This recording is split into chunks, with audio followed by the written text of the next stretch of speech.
people who were actually going to law school, and they were the type of people who would go to law school, drop out of law school, and work on a campaign for a semester, then go back to law school, go to law school again, drop out, work on another campaign, maybe be in student government for a bit. I remember having a conversation with one of them, and someone was asking, "Are you worried that it's taking you 6 years to finish law school?" And he said, "No, I'm getting a JD from the University of Texas. Trust me, I can finish dead last in my class, and I'm going to get a job somewhere in the state." And he was telling us he had gotten an offer for $60,000 to work in Amarillo. Again, if you're from Texas, you know you don't really want to work in Amarillo. But the idea was that if you're at UT Law School, path has been, there are a lot of doors that open up for you, at least in the state. And of course, he and a couple other people had ambitions outside of just being practicing attorneys. One of these individuals is Paul Begala. You might see Paul on as a talking head. I didn't know Paul particularly well. I only met him once, and I doubt he remembers who I am. But I think there's an attitude in academia that's very similar. If you go to the right school, it doesn't matter, doors will open up for you. And unfortunately, that is no longer the case. I would guess that there are probably only 5 schools in the country that can get away with that attitude. And I'd like to point out that there are more than 5 schools in the Ivy League. I'm hearing stories that even schools that I thought could get away with that attitude are having their PhD graduates suddenly find out that they're not getting jobs. So it was for a number of these reasons, including some that had little to do with this, that I created my website that Aaron mentioned. In the service of Clio, you can just type that in, or the address saratakis.blogspot.com. There are a lot of things I learned as a new academic. I was fairly fortunate, or unfortunate, to get a job right after I graduated.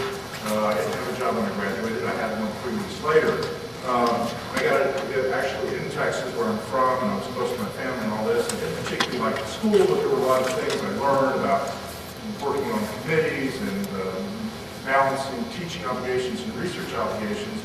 And I had all these ideas that I wanted to share with friends and colleagues who come behind me at my PhD institution. So I kind of let drop little hints to my supervising professors, and they didn't really want me to come back there and give me comments about things I've learned and all this. So it's kind of one of the reasons I created this was an effort to kind of share some of the things I had learned as an academic. And one of the first things I learned is that you really shouldn't get a PhD. And it's not because, I could have gone to Wall Street or something like that and made a lot of money. Never really had interest in doing that. I like money, I just don't want to do that kind of work to make it. But the reason I simply said that is supply and demand. In the 90s and well into whatever we call the last decade, we produce more PhDs than we need. And there's an interesting article about this in The Economist on December 16th issue of last year. And basically, a study's been done, and it's not simply history, it's all across, in all different fields. Last 5 years, we've produced 100,000 PhDs in all different fields in the United States, and there have been about 16,000 jobs for those individuals, which means 16%. So 84% of people are getting PhDs for which there are no jobs. So it's interesting, a lot of people throw in the towel, and it turns out people in the humanities are the least likely to throw in the towel. They're the ones who throw in the towel last, and they're the ones who actually have fewer opportunities. To get a PhD in economics, there are actually jobs out there, where you can have a PhD in economics and work for, a bank or the Federal Reserve or something like that. There are not a whole lot of history factors out there. There actually are a couple, and there's some things about public history. So I created this blog, and one of the things I did was I had a number of friends write articles about being a history PhD and using your degree in something other than a traditional history department. And there are things, there are essays on this blog about having a PhD and being a journalist, teaching schools, teaching overseas, working in publishing, either as an editor or an agent, working in business, working in other departments, working in archives and museums, government service. And there's one on being a librarian, and there's also one about working in the world of professional military education, which is what I'm doing now. I'm going to take 1 or 2 quick minutes, I hope they're quick, to talk about the military educational system. And this is something that was fairly new to me, and I kind of stumbled into it about 5 years ago. Make a long story short, each military, Army, Navy, etc., has its own school system. And probably the best known schools are the academies, West Point, Annapolis, Air Force, etc. And there are a number of things that you do in a military career. And going back to school is one of them. You get more training and education. Some of this is kind of like flight school. You got to know how to fly a helicopter or plane. But there are also staff colleges and war colleges that you go to. And this is where you get more of a, what I would like to call, applied liberal arts education, social science. There's a lot of political science in these schools. There's also a lot of history. I teach at the Naval War College in Newport, Rhode Island. It's the 3rd military school I've been at. I taught at the Air War College in Alabama, and then I taught at the Army Command and Joint Staff College, and now I teach at Naval War. Each service has its own war college. The only service that does not have a war college is the Coast Guard, but it's very small. And they generally send their guys to Naval War College anyway. There's also a National War College in D.C., which is supposed to be for everyone. Now, with that said, most of my students are from other services. There's Congress passed some legislation in the 80s that says you got to send people to all the different schools. So I have students who are officers in the Navy, the Air Force, the Marine Corps, etc. And I also have civilians. I've had State Department people. I've had Defense Intelligence Agency, I've had FBI, etc. So if you work for Uncle Sam, there's an opportunity to go there. We have a lot of people who do that.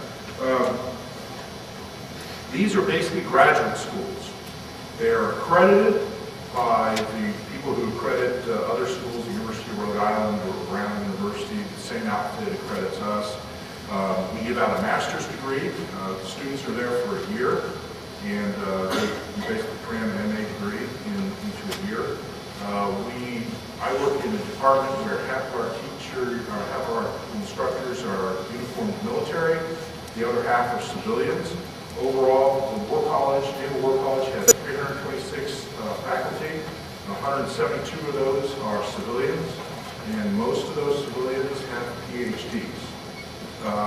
So it's in many ways, it's a civilian institution. In fact, there are more civilians in my department than uniformed military.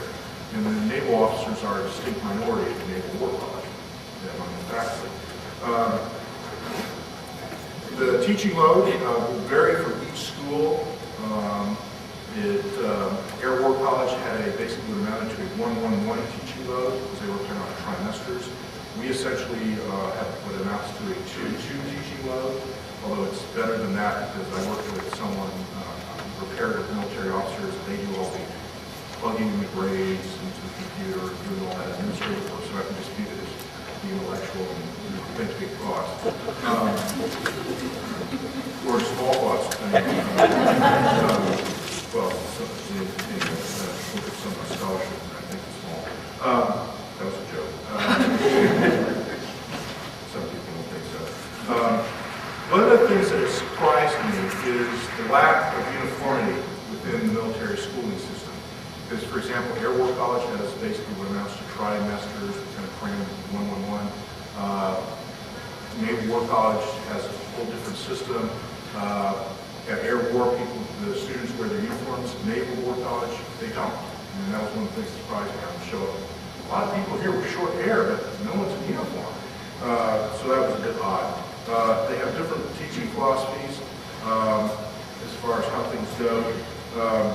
There is an expectation that you will publish. In fact, that's in my contract. My promotion and retention is based primarily on my production, and it's very explicitly says simply being there will not get you a new contract. With that point in mind, I should also point out, and this scares a lot of people about the system, there is no tenure. There is no tenure. But I have something better than tenure. I'm a civil servant.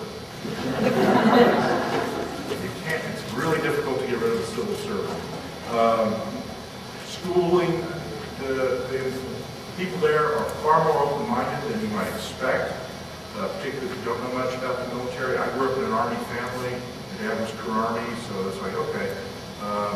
I do research on topics that are close to this. I'm actually a diplomatic historian, although a lot of people, including my boss, think I'm a military historian. But I found a good willingness to think about issues and ask, why did this work? Why didn't this work? Was this the right idea? Even about things, Air Force officers asking whether or not air power really worked in World War II. So these are kind of things that you might not expect. As far as the pay goes, it's much better than what you'll find in academia. I can get into more details on that. And there's also inflation adjustment, which Dr. King talked about. They pay you better than what you would get. Let's say you're in Nebraska and they're offering 50. Well, 50 in Washington, D.C. is not as much, and there's a standardized adjustment. So if you're getting 50 and you're actually getting a job offer in Washington, it's going to be a lot more than 50. The place you look for these things is on usajobs.gov. There's an art dealing with that massive, cumbersome, and difficult website, and it takes use. Generally what I tell people is go visit it twice a week. Don't try and visit it every day. You'll burn out very quickly. Don't visit it once a month. Sometimes these jobs are only announced for 2 weeks at a time, or a week, or 10 days. There are a lot of wonderful opportunities working in this environment. I have, since I've been at the War College, I've published 2 books, one with the University of Kansas Press, one with Cambridge, and one with Cambridge was on the 1980 Olympic boycott, which is not military history, it's diplomatic history, it's sports history, it's 100% fun, unless you're trying to get to the Olympics in 1980.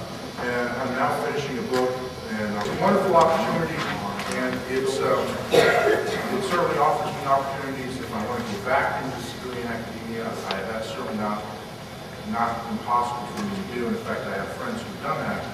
And I just say is, with the market being so flooded with people, supply exceeds demand. That's all there is to it. Okay. In this case, supply being people with PhDs, demand being jobs. You have to think very creatively about how and what you're going to do in your career. And this idea that you're going to go straight from a PhD program into research, maybe pre-university, and then work your way up to research 1, that is not necessarily going to happen for a lot of people. You can eventually get to a research 1 university, but there are a lot of things that are going to happen along the way. As something that everyone on this panel has said is, you can still be a productive member of the historical community, even if you're not in a PhD granting department of history. So with that, I'll stop.